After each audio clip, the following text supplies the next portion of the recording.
Bienvenidos a un nuevo video del curso de Física 2.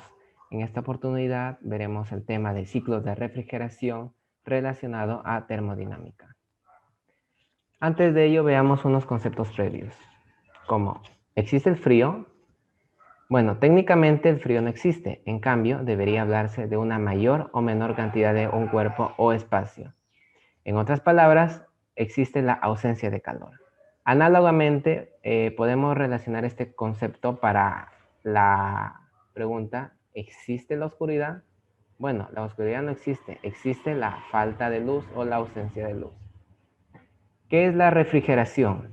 Es un proceso que consiste en mantener o disminuir el nivel del calor de un cuerpo o espacio. Y en lenguaje técnico, es un proceso termodinámico en el que se extrae calor del objeto o espacio considerado y se lleva a otro lugar capaz de admitir esa energía térmica sin problemas o con muy pocos problemas. Puede ser un sumidero, ¿sí? O cualquier otro espacio. ¿Qué se entiende por ciclo de refrigeración? ¿Sí? Este es un proceso o un ciclo por el cual circula el refrigerante pasando por diversos estados o condiciones. Cada uno de estos cambios se denominan procesos, que ya lo veremos más adelante. El refrigerante empieza por un estado inicial y culmina en el mismo estado. Pero, ¿qué es un refrigerante? Es un fluido que se encarga de viajar por todas las tuberías de todo el circuito, cuya composición química le permite absorber el calor de un espacio determinado y liberarlo en otro espacio. ¿Sí? Si recordamos el concepto, era un ciclo de refrigeración consistía en absorber un calor en un lugar y liberarlo en otro que no sufra ningún problema con ese calor o muy pocos problemas, con ese caso de un sumidero. ¿Sí? Componentes del ciclo de refrigeración. En general, se puede estudiar el ciclo de refrigeración en 4 componentes. El primero, que es el evaporador, que provoca una absorción de calor por parte del refrigerante, por lo que cambia de estado, es decir, se evapora, como su propio nombre lo dice. El compresor aumenta la presión del refrigerante a través de la compresión, lo que provoca el aumento de temperatura. El condensador. Aquí se provoca un rechazo de calor hacia los alrededores por parte del refrigerante, por lo que cambia de estado, es decir, se condensa. Y la válvula estrangula al refrigerante provocando una disminución en la temperatura. Aquí vemos las respectivas imágenes de los componentes del ciclo de refrigeración, el evaporador, el compresor, el condensador y la válvula de expansión. En general también podemos resumir el ciclo en 4 partes. En la primera parte, donde dice acá vapor saturado, el refrigerante entra como vapor saturado al compresor y el segundo paso es que sale como vapor sobrecalentado del compresor y entra al condensador, que es un medio caliente. En el paso 3 se libera del condensador, se libera como líquido saturado y entra a la válvula de expansión. Y la válvula se encarga de dejarlo como vapor húmedo y el evaporador lo vuelve a su estado inicial. Las aplicaciones del ciclo de refrigeración son las más comunes que nosotros tenemos en casa o en cualquier otro ambiente, como un refrigerador doméstico o el aire acondicionado. Ahora veamos un pequeño experimento. Ahora veremos un experimento. Inicialmente tenemos una mezcla de alcohol líquido más aire dentro de una botella. Con la acción de un compresor, en este caso un bombín, haremos que aumente la presión dentro de la botella y a la vez la temperatura. Ahora abriremos la tapa, con lo que se liberará calor y el contenido de la botella se condensará formando una nube. Tipos de ciclos de refrigeración. Ciclo de refrigeración por compresión de vapor. En este ciclo, los intercambios de calor se realizan mientras el fluido refrigerante sufre cambios de fase, de líquido a vapor, se realiza una absorción de calor y de vapor a líquido se realiza una cesión de calor. Cabe aclarar que en este ciclo la diferencia de temperaturas entre el evaporador y el condensador no debe ser muy grande. Ya lo veremos en un ciclo siguiente por qué. Ciclo de refrigeración por absorción. La diferencia de presiones se consigue aportando calor a una mezcla de refrigerante y otra sustancia que se caracteriza por tener gran afinidad con aquel y absorberlo fácilmente. Ciclo de refrigeración en cascada. Es un tipo de ciclo de refrigeración por compresión de vapor que se da cuando la diferencia de temperaturas entre el evaporador y el condensador es muy grande, lo que les dije anteriormente. ¿Sí? Para este caso especial, cuando la diferencia de temperatura entre el evaporador y el condensador sea grande, se utiliza el ciclo de refrigeración en cascada. Y el cuarto tipo de refrigeración que vamos a ver, porque hay muchos más, es el ciclo de refrigeración por vacío. Al quitarle presión es posible disminuir la temperatura. En este caso se utiliza un chorro de vapor de agua como enfriador. Primer ciclo, por compresión de vapor. Es el sistema más utilizado en las aplicaciones. Introducción. Este ciclo está basado en los cambios de estado, de líquido a vapor y líquido de un fluido refrigerante. La presión y temperatura son directamente proporcionales, es decir, si una disminuye o aumenta, la otra también. Se busca tener un líquido a baja presión y temperatura para evaporarlo. El calor requerido lo toma de los alrededores. En un sistema abierto, el refrigerante se perdería en la atmósfera. Lo normal es trabajar con ciclos de refrigeración. Ahí vemos su esquema. Líneas características del diagrama de un refrigerante. Acá vemos un diagrama del ciclo de un refrigerante en ciclo de refrigeración por compresión. Acá está en el eje X la entalpía y en el eje Y la presión en bares.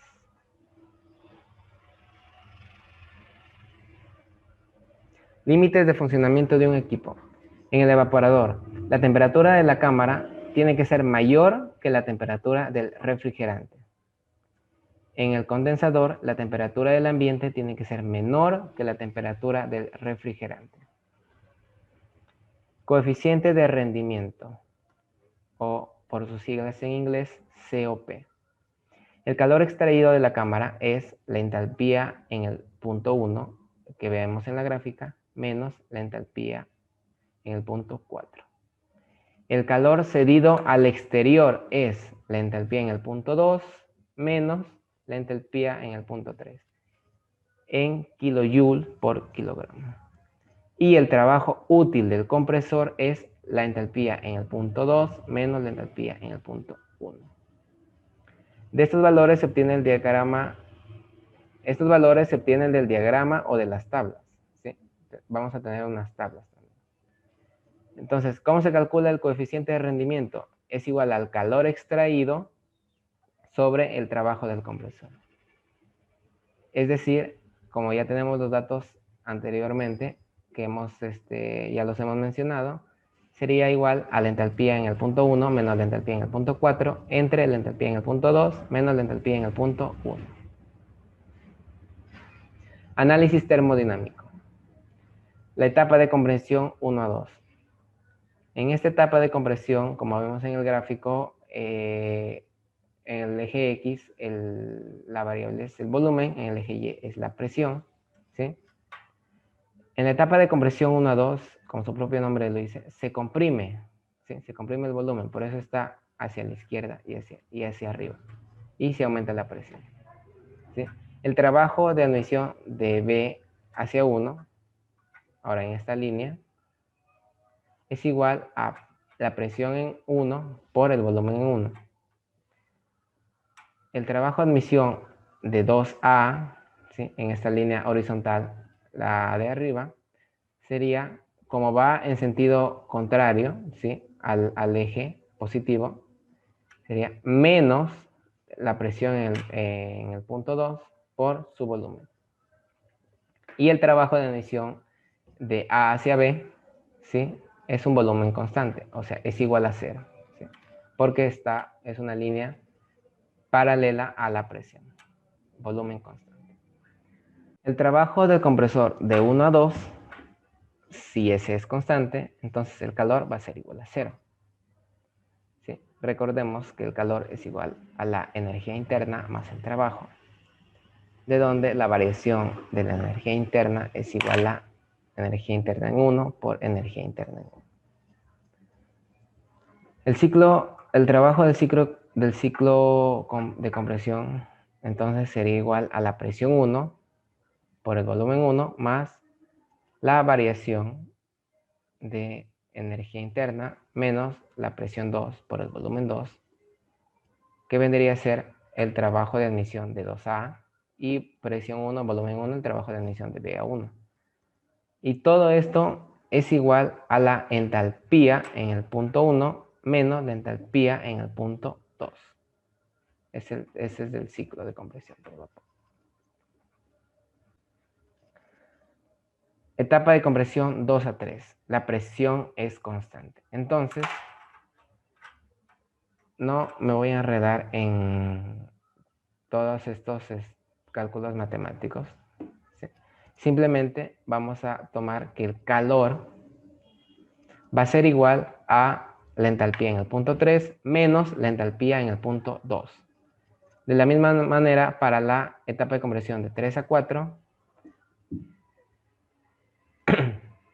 acá en este caso la entalpía 3 va a ser igual a la entalpía 4. Y la etapa de compresión de 4 a 1, cuando ya el refrigerante vuelve a su estado inicial, el calor va a ser igual a la entalpía 1 menos la entalpía 4.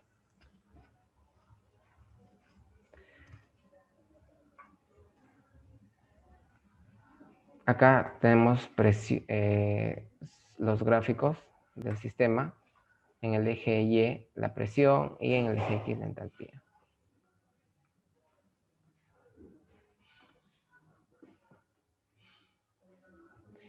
¿Qué es el subenfriamiento? Es la salida del condensador.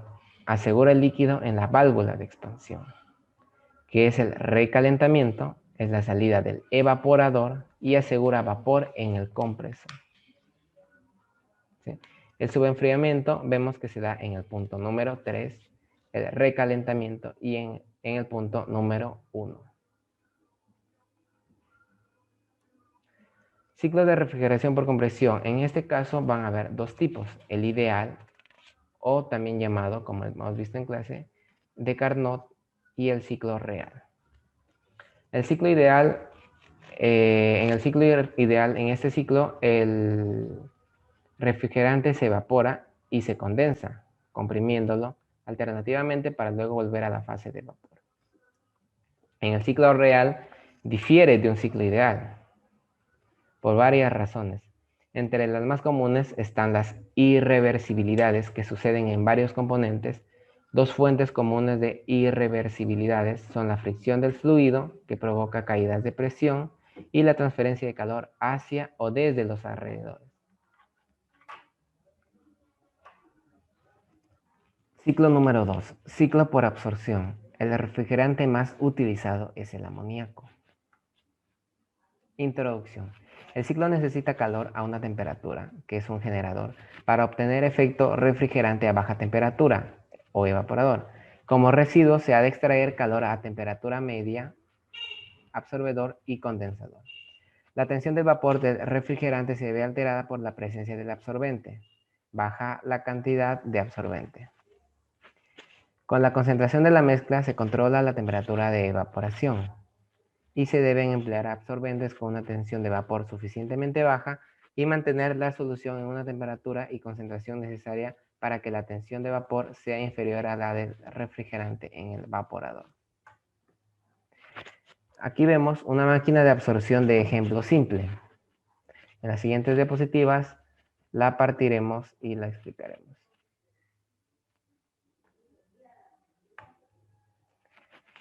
El primer punto, al generador se le aporta la mezcla líquida de refrigerante y absorbente. Al generador en la parte de arriba. El segundo paso, se aporta calor con el que se evapora el refrigerante. Como vemos en el 3A, el refrigerante sale en forma de vapor. El refrigerante continúa hacia el condensador.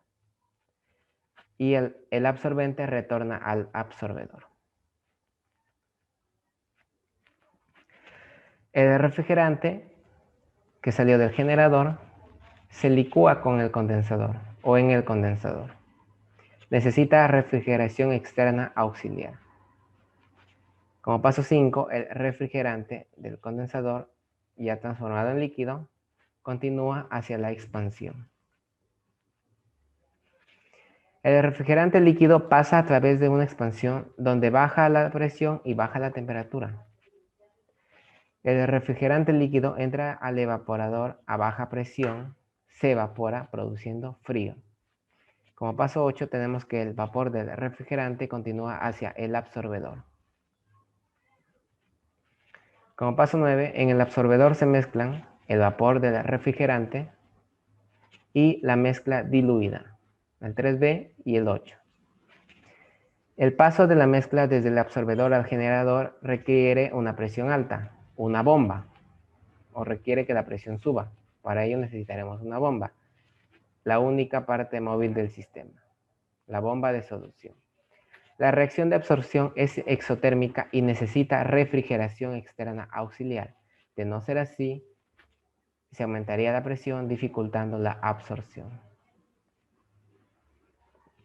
Para mejorar la eficiencia se instala un intercambiador de calor que precalienta la mezcla que va al generador, refrigera el absorbente que retorna al absorbedor y también se puede instalar una expansión auxiliar en el absorbente que retorna del generador, como vemos en la imagen. Análisis termodinámico. El calor que se debe eliminar, el calor absorbido más el calor del condensador, es grande. El calor generado más el calor evaporado. En máquinas de absorción, el calor absorbido más el calor condensado es aproximadamente 2,5 potencia máquina. En máquinas de compresión, el calor del condensador es 1,5 potencia máquina. El calor eliminado en absorción es aproximadamente de 2. 2 veces el calor eliminado en compresión. En el rendimiento del ciclo hay que considerar el aporte de calor en el generador de la energía mecánica, bombas y ventiladores, se desprecia. El COP del ciclo de absorción es igual a la temperatura del evaporador entre la temperatura del condensador menos la temperatura del evaporador. Y esto a su vez es igual al efecto refrigerante entre la entrada de calor. El COP típico de las máquinas comerciales de litio, bromo y agua es de 0,7. El rendimiento total es el de la producción del frío por el del calor. ¿Sí? Entonces, el rendimiento del frío de absorción es igual al rendimiento del frío por absorción por el rendimiento ideal o de Carnot. Acá tenemos las tablas. Sistema en cascada. El ciclo en cascada es un conjunto de ciclos de compresión de vapor simple en serie, de manera que el condensador de un ciclo de temperatura inferior proporciona calor al evaporador de un ciclo de temperatura mayor. El refrigerante, por lo general, en cada circuito es diferente con el objeto de ajustar los intervalos de temperatura y presión. Recordemos que en este sistema la temperatura del condensador y la temperatura del evaporador, su diferencia es muy grande. Criterios para un sistema en cascada. Primer criterio, la diferencia de temperaturas entre el evaporador y el condensador es grande. Esta diferencia ya la hemos venido hablando desde el principio. Es muy importante. Segundo criterio, la variación de la presión del vapor con la temperatura de saturación de un único refrigerante no se ajusta a los valores deseados para el evaporador y el condensador. Y cuando se utiliza una sola unidad de compresión, disminuye la capacidad de refrigeración. Y nosotros queremos tener la capacidad máxima de refrigeración. Aspirar a lo ideal. Consideraciones para un sistema en cascada. La diferencia de temperaturas entre el evaporador y el condensador es grande, ya lo hemos venido viendo. Estas son las tres condiciones anteriores, ¿sí?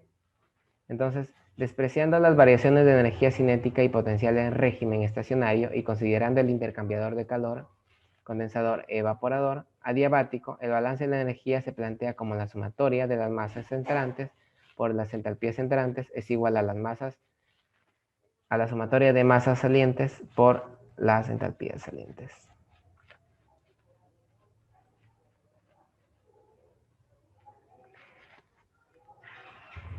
Tenemos estas ecuaciones.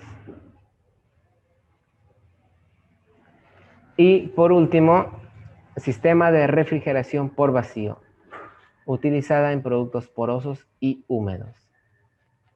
En este caso, ya no contamos con 4 componentes como eran los casos generales, los casos anteriores también. Para este caso contaremos con 6 componentes: el evaporador, el compresor, el condensador, el recibidor, el controlador de flujo del refrigerante y la bomba de vacío. Procedimiento. La refrigeración al vacío es una rápida técnica de evaporación, el cual es logrado mediante el punto de ebullición del agua y la humedad relativa en los alimentos bajo las condiciones de vacío. Durante la refrigeración a vacío, los productos a refrigerar son colocados dentro de una cámara. Es entonces que las bombas de vacío son utilizadas para evacuar el aire dentro de dicha cámara, ¿sí? Con ayuda de las bombas de vacío vamos a quitar el aire de la cámara. Como la presión es reducida a la desaturación, correspondiente a la temperatura inicial del producto, el agua comienza a evaporarse. El calor latente requerido para la evaporación es suministrado por el mismo alimento. De esta forma, el calor sensible del producto se reduce y el enfriamiento se logra. Ventajas. Muchos productos pueden ser refrigerados en un periodo de tiempo extremadamente corto. Acortan el tiempo de fabricación del producto y eso incrementa la producción, las ventas y las ganancias. Reduce el consumo de energía. Minimiza el crecimiento de bacterias y microorganismos que puedan dañar el producto. Los productos tienen una temperatura interna más uniforme. No es directamente afectada por las dimensiones del producto. Eso quiere decir que podemos refrigerar productos pequeños y grandes. Es un proceso más higiénico, más limpio. Bueno, eso ha sido todo por hoy. Espero hayan comprendido los ciclos de refrigeración pertenecientes a termodinámica. Nos estamos viendo en una próxima ocasión. Muchas gracias.